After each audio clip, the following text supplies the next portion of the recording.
Okay, I wonder if we might kick off. Um, Welcome, everyone. My name is Aideen McCole. I'm the head of multidisciplinary arts at the Arts Council. I'm joined by my colleague Murren Walsh, who's the multidisciplinary arts officer, and we also have a guest speaker, Kath Gorman, who is one of our current creative production support scheme recipients. I'm going to take you through the grant scheme itself, criteria, eligibility, the reasoning behind it. Kath is going to give us an example of one way of, or one set of ways of um, kind of developing creative production supports. Maureen is going to take you through the how to find the guidelines, application form, set yourself up on the Arts Council's funding portal and the application and assessment process.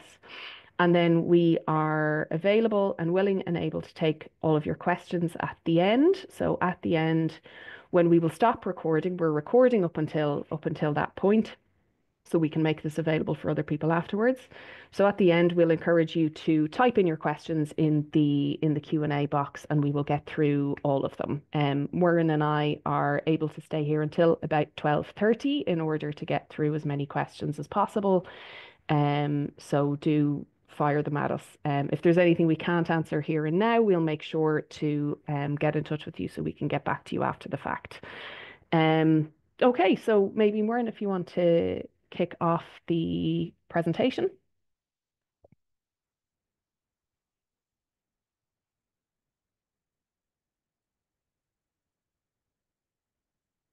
Yep, that looks great. Thank you. Yes, so we're here to talk about Creative Production Supports, which is a resource sharing and development scheme. We are now open for applications. Our deadline is Thursday, the 5th of December. Next slide, please. Like I said, this information clinic is being recorded so we can share with other people after the fact. Hold your questions to the end and you can use the Q&A box to do so. And if you would like or need, you can turn on live captioning. At the bottom of the Zoom window, you can see show captions and you can select so that you've got captions running throughout the presentation. We're going to try and cover a lot this morning in the hopes that we give you a really clear understanding of the scheme, what we're looking for and how to best apply. So that you're aware, the scheme is being offered by the Arts Council. The Arts Council is the state agency charged with developing the arts. We work in partnership with the sector, with government and with others to place the arts at the centre of life in Ireland. The thing we are best known for is funding, and that's an enormous part of what we do, but we also offer advice to government. We research the sector and share and use that research, and we also promote the arts through communications campaigns and initiatives and so on. But of course, we're here to talk about funding, so we'll get stuck into the chat about funding. And so you're aware, Creative Production Supports is offered by the Multidisciplinary Arts team. Warren and I are a relatively new team in the Arts Council, and we look after a number of cross art form schemes like touring and creative production supports. And we're also in the process of figuring out how the Arts Council funds and supports work that is made combining different art forms or sitting between or beyond the sort of the traditional disciplinary boundaries. Okay, so let's get stuck into the scheme itself. So the Creative Production Support Scheme aims to provide high quality creative production supports to the independent art sector. It is a scheme where, if successful, you could get funding for 1 or 2 years to a maximum of €480,000.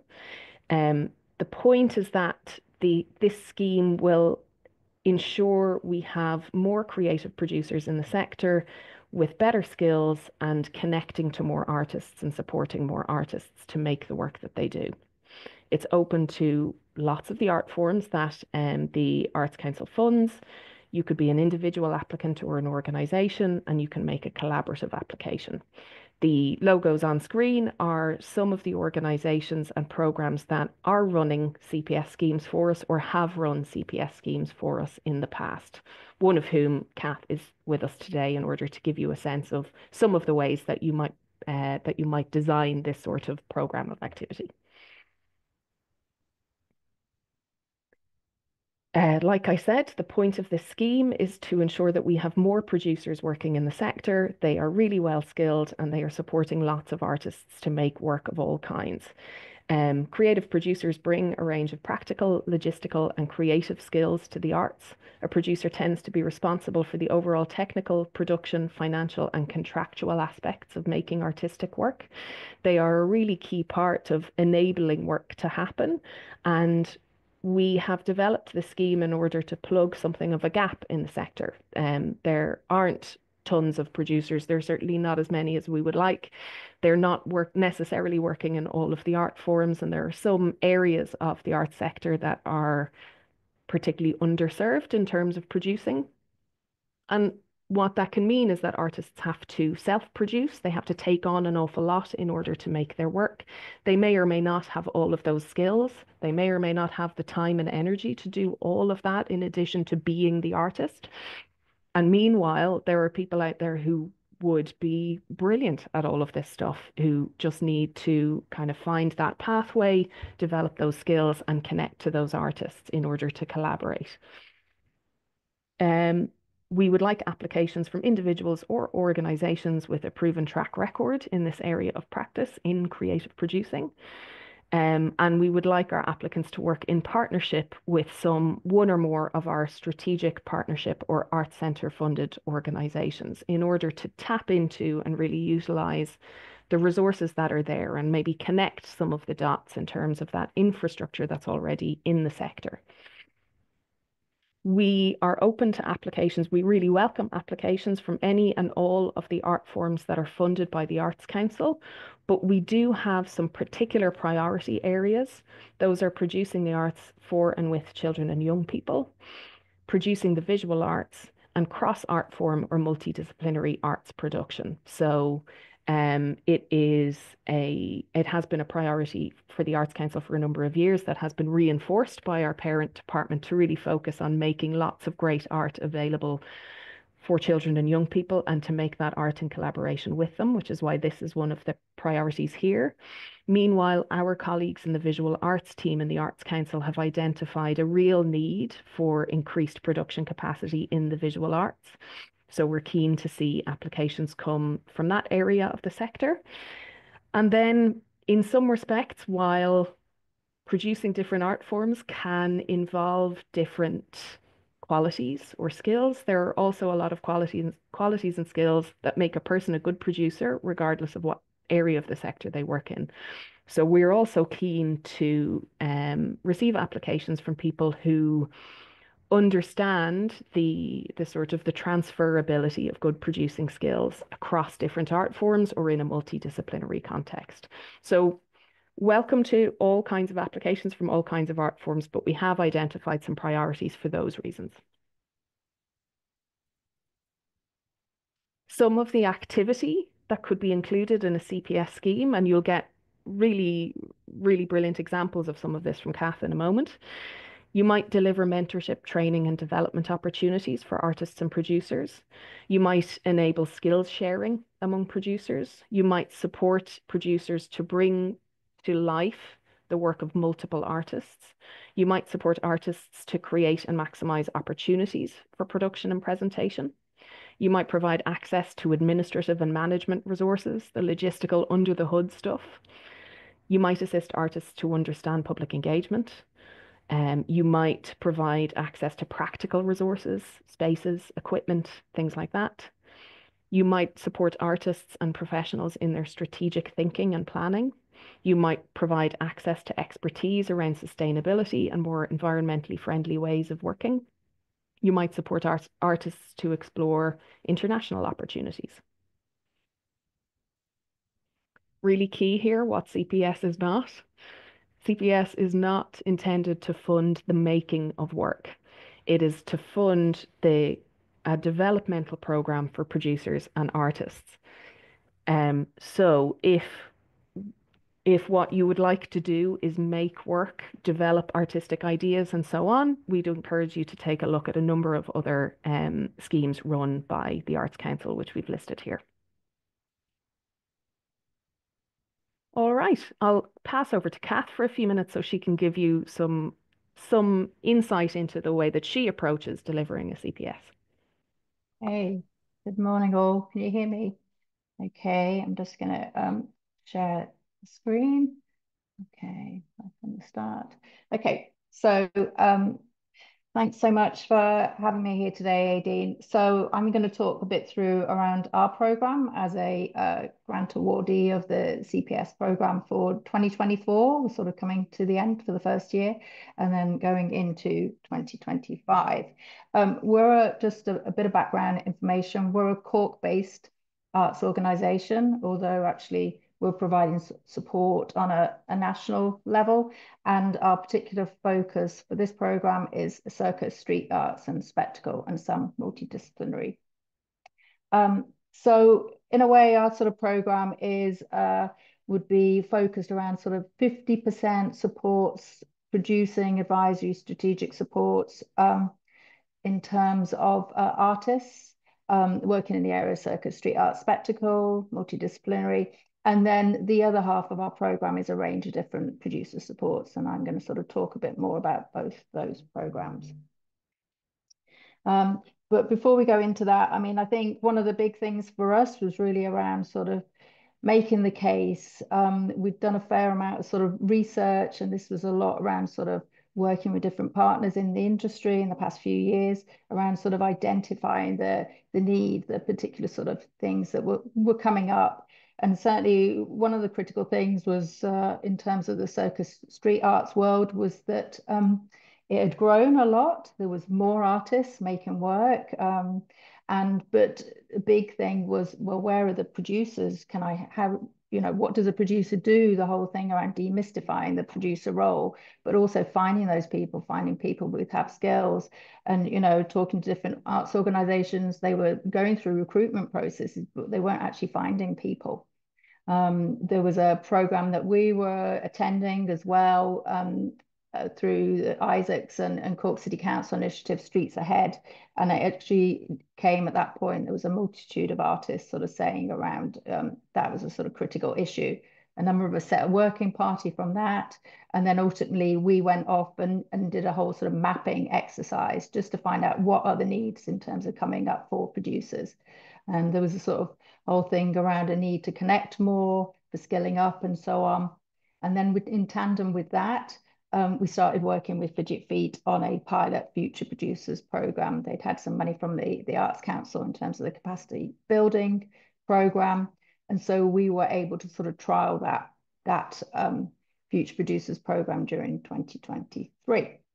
And then just on a sort of day-to-day basis, we were sort of getting multitude of artists sort of approaching us about potentially sort of producing, which we couldn't sort of, we weren't able to sort of take on at that point. So it was sort of clear really that there was there was a need for, from talking to artists around more support in terms of sort of artist development, career development, looking at the sort of strategic planning, helping them in terms of thinking, in terms of making the right decisions, but also sort of everything from expertise in terms of sort of looking at sort of personnel, human resources, policies, and so on, and looking at the sort of the right way of sort of financing or fundraising their work. There was sort of also clear of, the reality of working as an artist. It can be precarious, and it can be challenging when you're trying to both put the show on and you're having to do all the different sort of elements as well as being in the rehearsal room. You're having to sort of think about the sort of more sort of administrative, logistical aspects. So these were some of the things here that you can see that we were sort of concentrating on, and also sort of thinking about how best to address that. So just to sort of talk around our artist program. So we are working with 10 artists or companies, a mix of emerging through to sort of more experience in the area of circus, street arts and spectacle.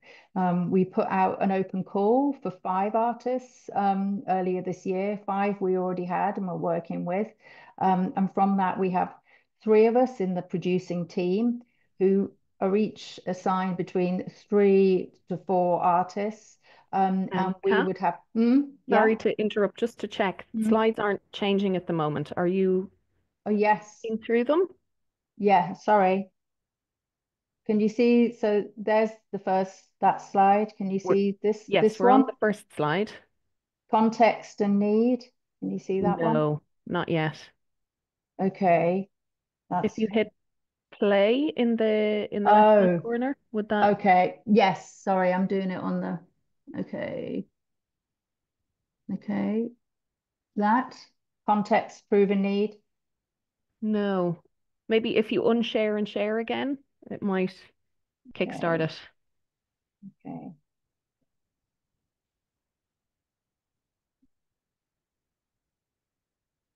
okay. Can you see this one? Um, Address it. so if you hit the play button on the left-hand side rather than clicking through them, might that?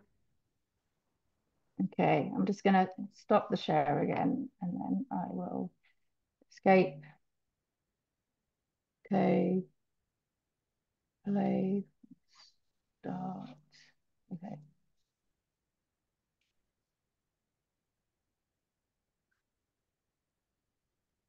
I can share the slides it if that's might easier. help. Yeah. Maybe. Okay. Yeah, should we try that?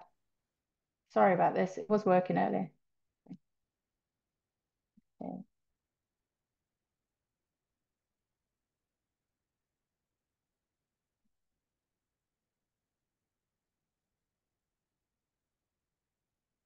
Okay.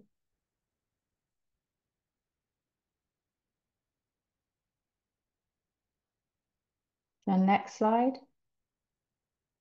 Okay, so here, yeah, I've talked a bit more. I don't know whether anybody could see this slide, but yes, that's just sort of around the context and proven need. I'm so happy to share these if appropriate. So you can just see, yeah, what I was talking around in terms of the sort of some of the research that we had done in terms of, artists uh, seeking sort of either producers, looking for, people with particular expertise and so on. And also just in terms of sort of the demand there as well. The next slide.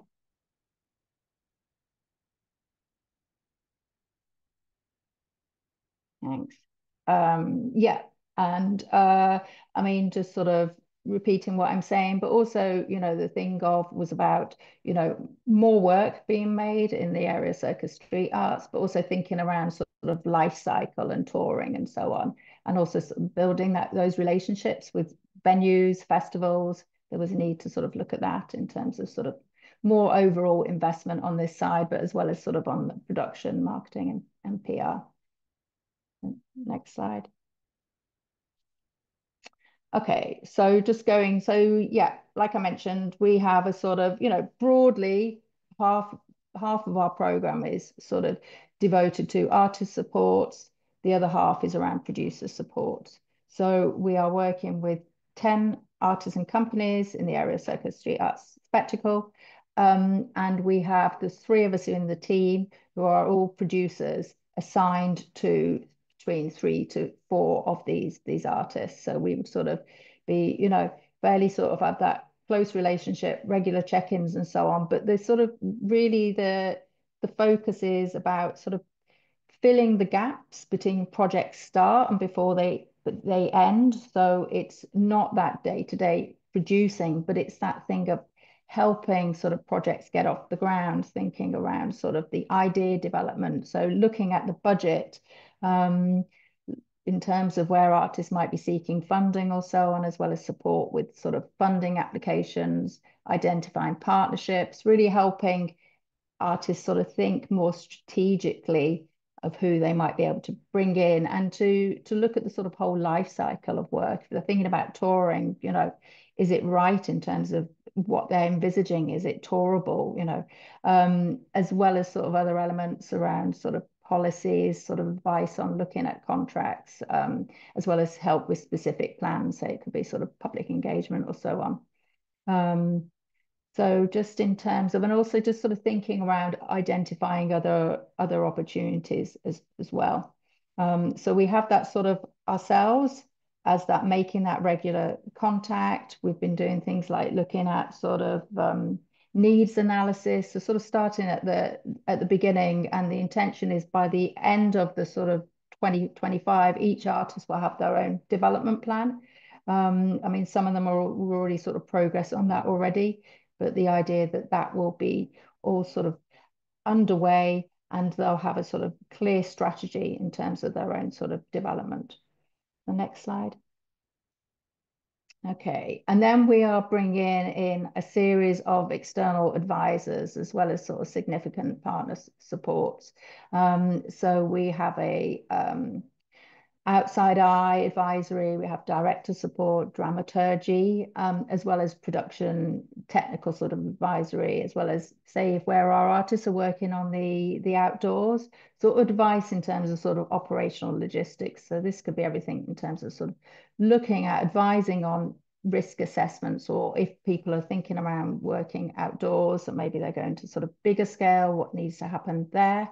We're going to be running very shortly.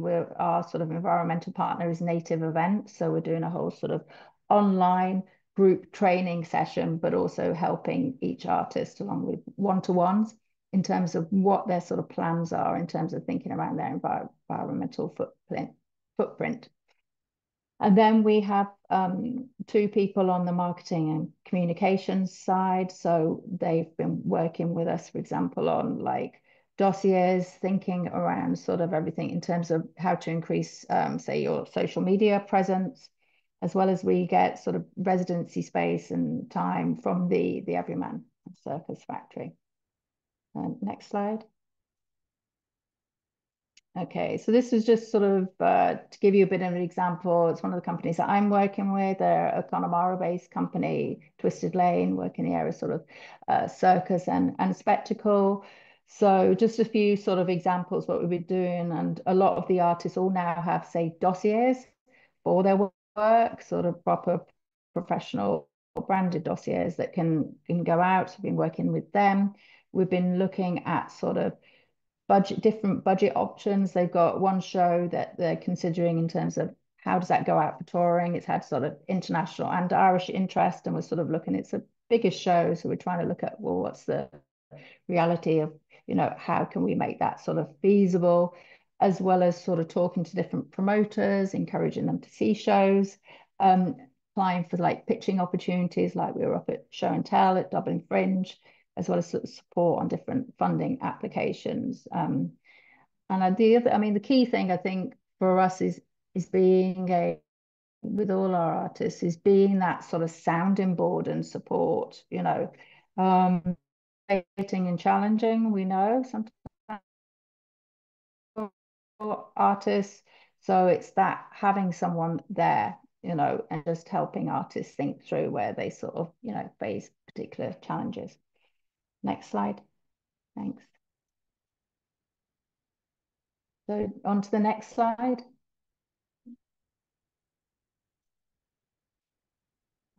Okay, so Matt Sherrick, he is another artist.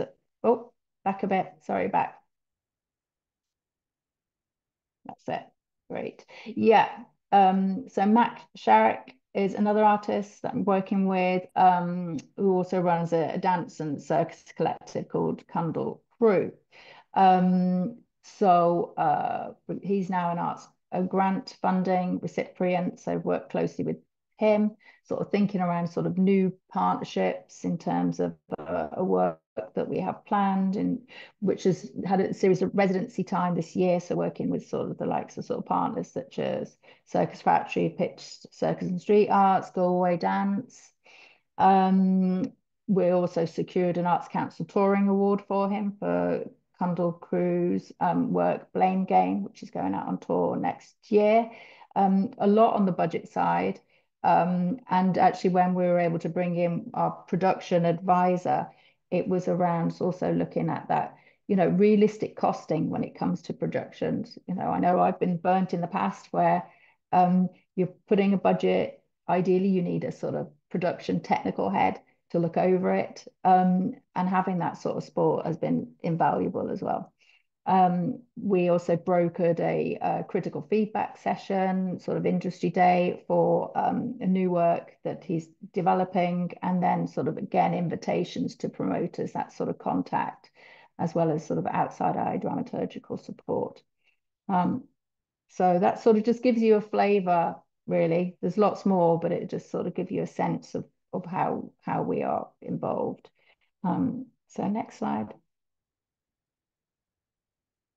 Okay, so moving on to the producers aspects of our program. We have sort of three strands. Our first one is future producers. We'll be going into the third year next year. There'll be a call out sort of in the coming months.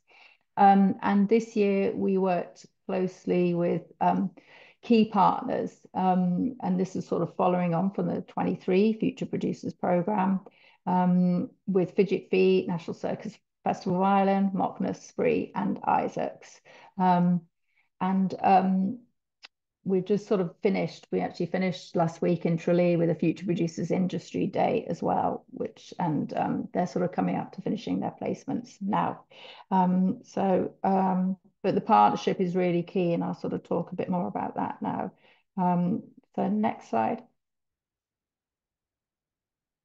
Okay, so here it sort of gives you a sense of the sort of the different aspects. We have the training, which is a mix of sort of online and in person. We do the co-facilitation is myself plus Kevin Ratton, a split second, who are UK circus producers. Then we go from location to location, the different partner locations. So you can see here, this is like a tour of Spree Studios, but then we were there for the 2 days, and I was sort of working with the 4 future producers on sort of key aspects around producing, but then we had visits from the Spree team, sort of talking around their story, things for them in terms of what they might sort of consider critical and so on. And that worked really well in terms of having that sort of partnership going from site to site.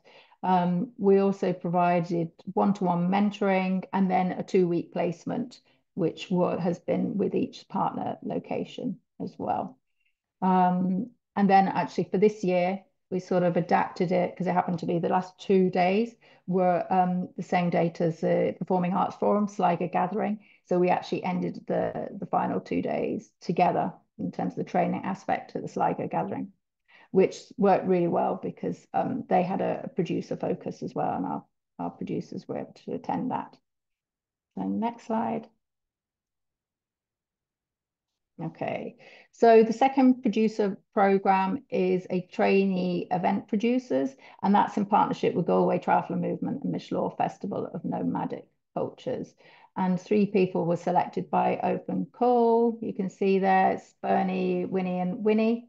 They receive a wage and then out-of-pocket expenses. And then it's a sort of a flexible approach in terms of coaching, mentoring, and on-the-job training and wider introductions to the arts field. So, for example, they've been to industry events at Spree this year and Pitch Circus and Street Arts Festival. You can see there was a facilitated session, in fact, which was on producing and production management that we had in August at the Circus Factory. Next slide. Okay. So earlier this year, we were involved in running a number of one-off events, not as part of the CPS program. It was a separate funding strand, but we did bring in Bernie, Winnie, and Winnie to work on these one-off events. So you can see here above with the hula hoop artist, that was for World Circus Day up in County Roscommon. Winnie is in the crowd. She's working as a steward. So we sort of started off by sort of things in terms of live outdoor events, stewarding, but they've been gradually building up in terms of task and experience, in terms of, say, artist liaison, stage management, and now moving into sort of more production and audience development type activities. They also worked on Mishlaw Festival's Culture Night event, as well as sort of production support during the Mishlaw Festival itself. We're sort of being quite sort of adaptive and responsive with Bernie. He's shown a particular interest on the music side. So they're working with Fidget Feet as well. We're all going along this weekend. Fidget Feet have a new show in rehearsals. Bernie's been there providing production support, and Winnie and Winnie are looking on sort of audience development in terms of how to get more people from the traveller community to attend events that the Fidget Feet is planning. So next slide. Okay, so this is our final activities around sort of producer supports, is our network. And it's a mix of sort of in-person and online activities. We've got the sort of 3 to 4 industry events per year, which are in partnership with different festivals. For example, the one at the bottom was at Daring Danes Festival on Achill Island. That was in May this year. And actually, it was looking at sort of producing in a rural context. And we had a range of different sort of speakers. We had like a sort of networking lunch. We had shorter mentoring sessions as well, which we tend to try and offer a lot of these events. And then the other one above, that was the one I've mentioned earlier around it. It was at Pitch Circus and Street Arts Festival. We were having a sort of production management focus session. We had several experienced production managers there, because that was one of the key things that was also coming back, was really getting, for about artists and arts workers, getting more clarity around the differences between producing and production management as well. We also have different small micro bursaries just to enable either emerging freelance producers or artist self-producers to come to our industry events. We have a database as well, which producers of any arts discipline can submit their details. We have an arrangement with Isaacs, who run a number of really great online training sessions as well, and we have our network who are allowed to, they can avail of that, as well as we do one-to-one online mentoring sessions as well for producers, as well as artists, self-producers. So those are sort of really, will give you a flavor anyway of our approach. Obviously, there's no, one size fits all, but this is what we felt, certainly in terms of our research, where, our focus was, and where, responding to the particular industry needs. So thank you. Kath, thank you so much. That's it's really lovely to get that kind of insight into one of the programs that this scheme has enabled. And like I've said, the folks who are running CPS schemes and have done in the past have taken some similar and some different approaches, but I think you've kind of brought to life some of the things that you can be considering in terms of the scheme, and also the whys of it, the identification of particular needs within the sector, and then designing a program in order to reach or meet those needs. So thank you very much for that.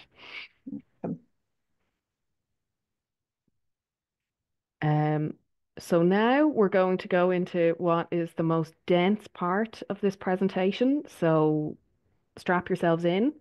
And it's, I suppose at this part, an awful lot of what's coming up in the slides now. Are they okay?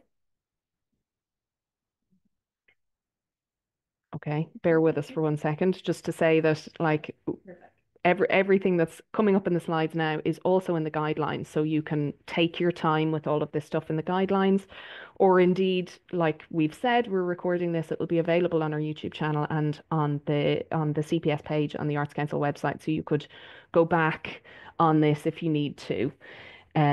So let's get stuck in on all of the practical stuff relating to this scheme: eligibility, funding, costs, activities, and so on. So, as I have mentioned, we will welcome applications from individuals, organisations, or collaborations. If you're an organisation, you should not be in receipt of our strategic funding, our partnership, or our arts centre funding. But you should partner with at least one of those organisations in order to tap into and really utilise the resources that they've got. You should be resident in the Republic of Ireland. or you have to be very convincing in terms of how your proposal benefits the arts in Ireland. And you should be a professional practicing artist or arts worker. So even though you might not always earn your income from the arts or earn all of your income from the arts, you should be recognized by your peers as a professional artist or arts worker. Who cannot apply, those organizations in receipt of strategic partnership or arts centre funding, um, or if you work in one of those organizations, if you do not have a track record in development, production, or dissemination of the arts, if your work might benefit those in those organizations, or if you are seeking support specifically for undergraduate or postgraduate training. As I have mentioned, this is funding for up to 2 years. You would commence your activity in or around June 2025. We can give you up to 2 years funding, and we can give you up to €240,000 for each of those 2 years.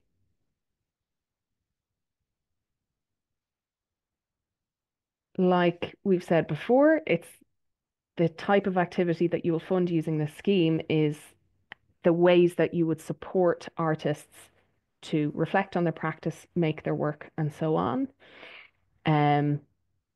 You can also consider activities that enable exchange internationally or collaboration.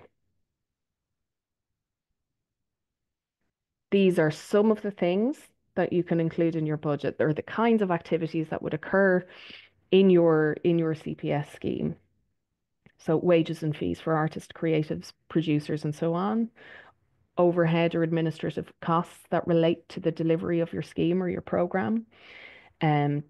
Development costs, peer support and review costs, studio or space, residencies, marketing, PR, recording, documentation, evaluation, consultation costs, hire of equipment or space that's kind of directly related to your activity, costs association with international networking and exchange, evaluation, documentation, and so on.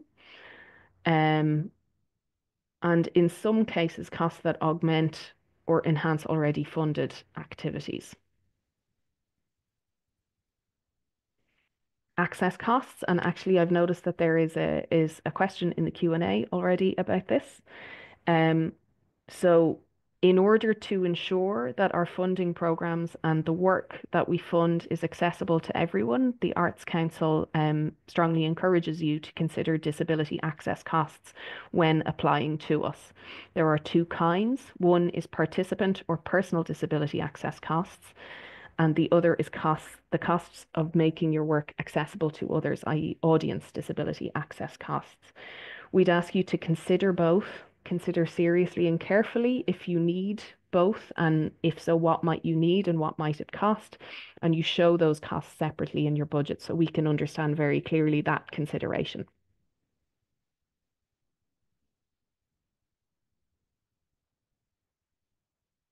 Here is a little more information and some examples of what participant or personal disability access costs might be. So the access costs you might require in order to have an artist, a producer, or another arts worker have their access needs met while directly participating in your program. And then some examples of things you might need in order for audiences to engage with your work. And note that if you have any audience access costs, they are to be included in your main budget. So in that main max €240,000 per year budget. In order to enable participants or artists or producers to have their access needs met, that can go above and beyond that budget, because we take it from another pot in the Arts Council. What can you not apply for? It's not about the making of work. You need to fund that using other means, and it's not intended to provide ongoing funding. This is a 2-year scheme, and after 2 years, you do not necessarily receive CPS funding again or continuously. Someone has also asked a question about this, about what level of detail you require in a succession plan within the application. We don't necessarily need reams and reams about a succession plan. It's rather about helping us to understand what and how you are considering what happens once the fund is done. So if you've received 2 years of funding, what happens after that? Have a think about if you continue your activity, if you change your activity, if you reduce your activity, if you expand your activity, and think about the business model you would need in order to do whatever of those things you're doing, whether that is seeking other types of funding or another means of financing that activity. Your succession plan should show us that you have thought about these things and how you have thought about those things, and that you have a sense of your next steps and your ways of achieving those next steps. So it's not a massive additional document, but it should help us to understand your understanding of what happens after that. Hopefully that's helpful. Additionally, there are lots of the usual things that we state when it comes to Arts Council funding. If it's not a clear fit to the programme, it's not eligible. If it's more suited to another funding stream in the Arts Council, if you've already started this activity, we can't retrospectively fund it or fund it in the middle of your programme. If it's about profit making, we're not going to fund it. If it's major capital or building costs, we're not going to fund it. One note here, this is a standard enough thing in the Arts Council. Typically, activities that have already been assessed by us are not eligible again. Now, I'm aware that there are some folks on the call who would have previously applied to other CPS rounds. We would welcome you to apply again. Chances are a little bit of your thinking will have evolved, or you might be leveraging new opportunities now that you wouldn't have leveraged before. So I would just suggest that if you are one of those previous applicants and you're going to come back to us, just let us know. Let us know that you're going to be in the mix again. And that should be fine, because I've no doubt, like we tend to say, if you're going to reapply, there should be some development. I've no doubt there will be, because times change and thinking changes and so on. So just let us know if you are kind of reapplying to CPS. Right, on to the next slide. And now it's over to Maureen to tell you more about the other things, guidelines, application, and so on. Hi everyone. So I'm sure a lot of you have been through this process already, but as you might know, the guidelines are one of the most important reference points that you can use when you are making your application. We can only go through so much in an information clinic, and we will try to answer all of your questions at the end, but it's the guidelines that will contain the most comprehensive information about this scheme. So I would recommend you go to our website, www.artscouncil.ie. Up at the top of the screen, you'll see the funding drop-down menu where you'll see available funding, which we will click. It should bring you to the available funding webpage, and you should see the Creative Production Support Scheme, which again, we are open now and we will be closing on the 5th of December. So you will click on the green button there, the accepting applications. And that will bring you to our Creative Production Supports page. It has all of the details we've already outlined. So we've got the closing date, which is the 5th of December. We have our maximum amount, which is 480,000. We have all of the art form and our practice areas that we'll be accepting. We also have my contact details. So if you do have any questions or queries, you can contact me by phone or by email address. So my details are there. To download the guidelines, you'll see that grey box on the right-hand side. You'll just need to click that. It should be a PDF document about 30 pages long, and it will go through everything that you need to know about this scheme in more detail. So it's basically split into 4 main sections: what you need to know, the assessment process, how to make your application, and how your application will be processed and assessed by our team and our peer panel. So I'd really recommend going through that with a fine-tooth comb and just making sure that when you're making your application, you're feeding back into the priorities and objectives of the scheme that Aidan has already highlighted. And I'll go into the application process then. Everything will need to go through our online services portal. So again, when you go onto our website on the homepage, up where funding was, to the right-hand side, we have our online services drop down. Everyone will need to apply through online services, as we will not accept any applications by post, fax, email, or delivered by hand. You will need to use a computer or laptop to submit your application. We do not work on phones or tablets, so it'll have to be through a laptop or computer. If you don't have an online services account already, you'll need to set one up, and I would advise you to do so as soon as you can, as it takes about 5 days, 5 working days for this to be processed. Once you have signed up, you'll be issued your unique ARN, or your artist reference number, and password. So that'll allow you then to set up your account and log in for the first time. When it comes to any issues you're experiencing on your OLS account, I'd highly recommend and encourage you to contact our online services team, as they'll actually be able to help you more than I would. I'm able to help you with, general queries, but when it comes to your account, I'd highly encourage you to contact OLS first. So they can be contacted at onlineservices@artscouncil.ie, and we've got 2 phone numbers there as well. So once you've got all of that done, you're ready to start making your application. This first part then, in terms of filling out the application form, it will need to be downloaded as a Microsoft Word or Microsoft Excel. Or we can also accept OpenOffice Writer, OpenOffice Calcon, which is then uploaded back onto OLS. So you will log in to OLS, you will go onto the homepage and click Make an Application. When you're on the Making Application screen, you will select your organisation or your own primary contact for this application and click Next. The screen should then show the Making Application, choosing a funding programme.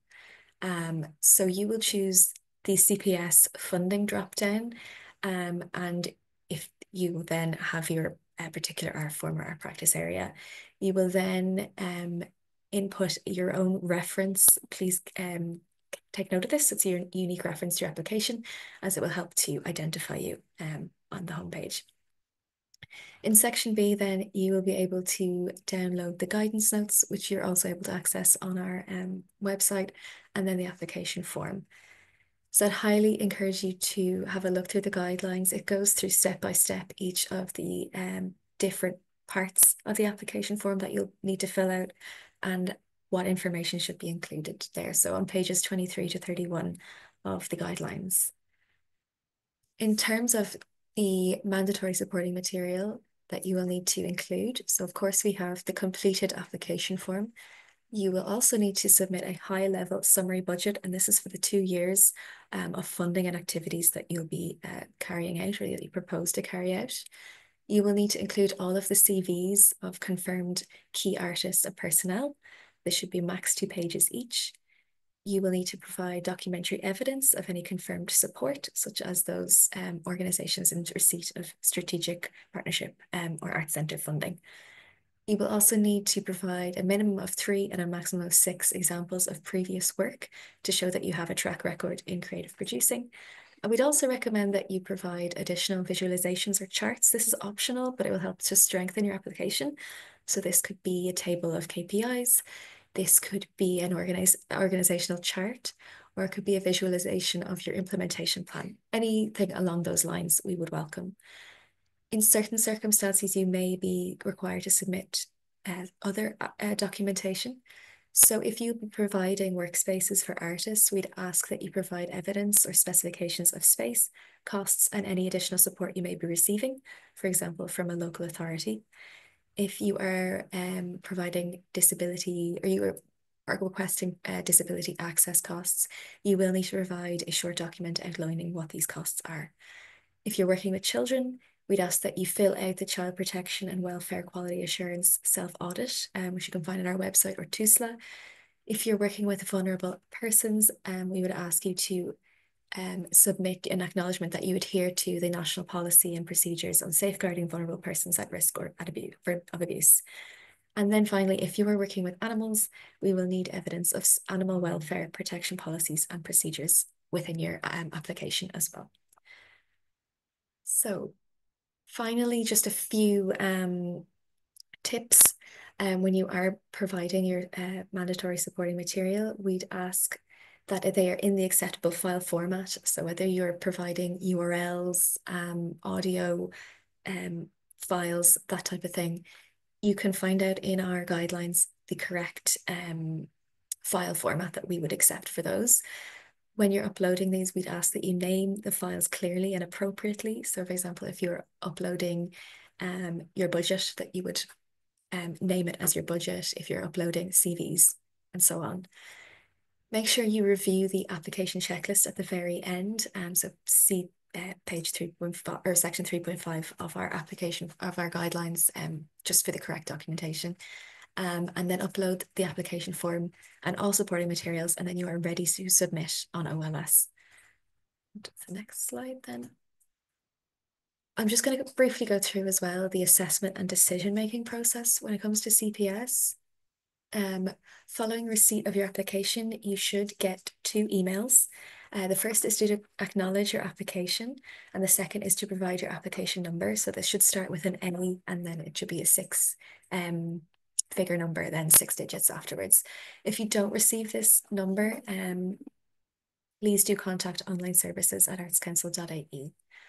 Once we have received your application, we go through a number of eligibility checks just to make sure you have filled out your application form correctly, that you have provided all the documentation, etc. Once you have been deemed eligible, you'll be passed on to the internal joint assessment process to begin shortlisting.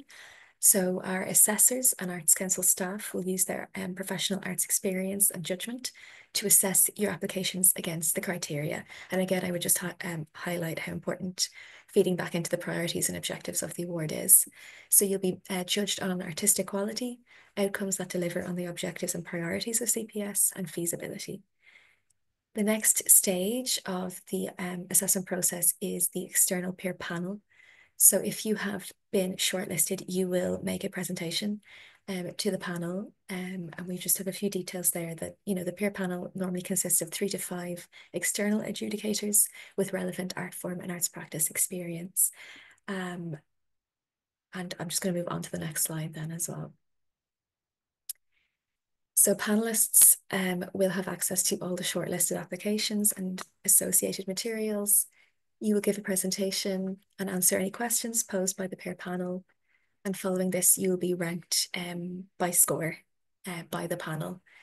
So in light of the competitive context and available budget, it is likely that the Arts Council will only be able to fund a proportion of those applications received. A final decision will be conveyed to those shortlisted applicants, and then we will have a meeting with the multidisciplinary arts team to set out timelines, next steps, review budgets, agree monitoring and evaluation targets.